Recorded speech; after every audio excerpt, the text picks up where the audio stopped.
Hello, hello. Hey, We're going to talk tonight about intermittent fasting protocols.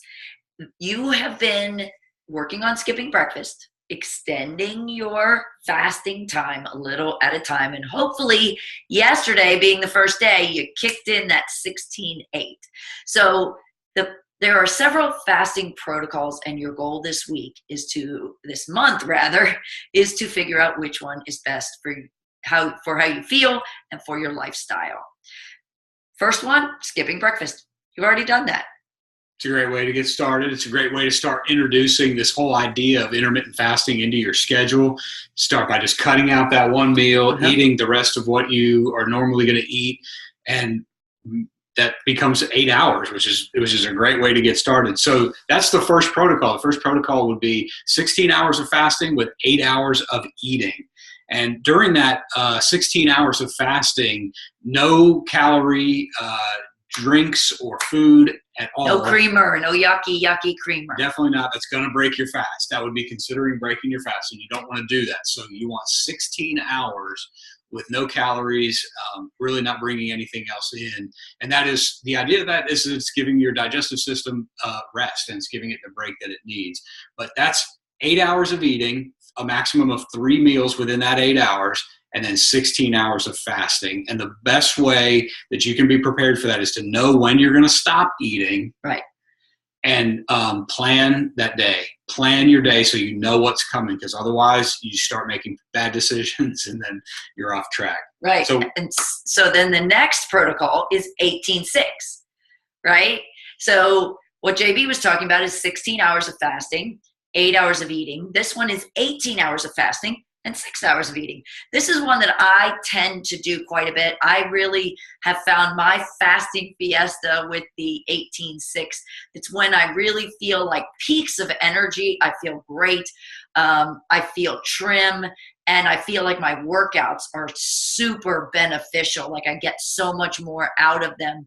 And I do the workout at about 16 and a half hours. And then a workout, basically takes about, say hi to Emma.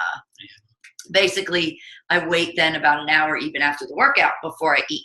So again, 18 hours, no calories, black coffee, tea with nothing in it, lots and lots of water. Mineral water is really important as well. You can get that at the grocery store, so look for that. And then the next one is 20 and 4.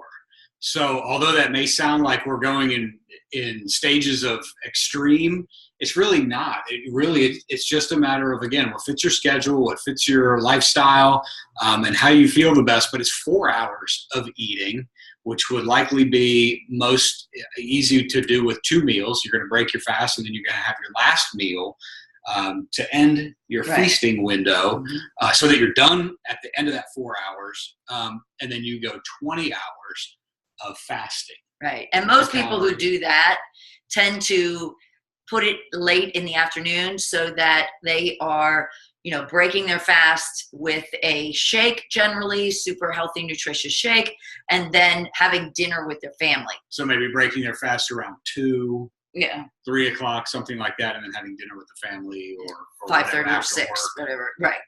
So that tends to be the best way to follow that protocol. So now, you got 16, 8, right. 18, 6, 20 and 4. Right. And then the last one is 24 hours. And that's basically a dinner to dinner. So you eat a great big dinner. You're still eating. Right. You eat a great big dinner and then you eat again at dinner. Now, when would you use the 24-hour? That's a great question. Yeah. Sometimes there are people who only fast once a week. That is an actual intermittent fasting protocol. And they basically just say, I give my body a 24-hour rest. And that has tremendous health benefits as well. You're still giving your digestive system a rest. Exactly. However, like for me, I've used the 24-hour dinner to dinner fast as a way to recover from, say, a weekend of no fasting and poor eating. And, maybe we went out for drinks, whatever it is. Or say you go on vacation and you don't fast on your vacation, you come back. That's a great way to just say, I'm going to do 24 hours, let my body heal from whatever I did on vacation, and then get right back into your fasting schedule that works best for Because you. let's be honest, on vacation, sometimes you do want to fast. You want to keep your life as normal as possible, Right. like you do at home, because the vacation allows for that. But sometimes the food, like when we went to New Orleans, I mean, and everybody's telling you, oh, how is the food? And you got to have this and you got to have that. So we got to have this and we got to have that. And sometimes Even when we went to New Orleans, though, we skipped breakfast. we did. And now we didn't stick to a certain number of hours of fasting because sometimes dinner would be later than maybe we would normally want it to be because we were with other people, 9 o'clock. beignets, that kind of thing. Yeah. But when we came back, we had a good long fast to get back on track.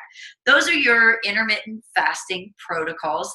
There are others, but for the purposes of this 30-day group, And trying to figure out what's going to work within the 30 days. right, we're going to be spending this 30 days figuring out what is your fasting fiesta. For me, that's 18 hours, 6 hours of eating. And mine is 16 hours of fasting and 8 hours of eating. So, it's whatever makes you feel the best, and whatever you do that makes you feel like your body is becoming fat adaptive, which means it's burning fat for fuel instead of burning sugar for fuel. So, and we'll talk lots about that over this 30 days. I hope this helps you get a good kickstart. I hope you're doing really well on your first day of intermittent fasting. And let's hear from you. If you've got something to comment on or you've got questions, make sure that you post those in the comments or send us an email or text. Yes. Happy fasting. Bye, guys. See ya.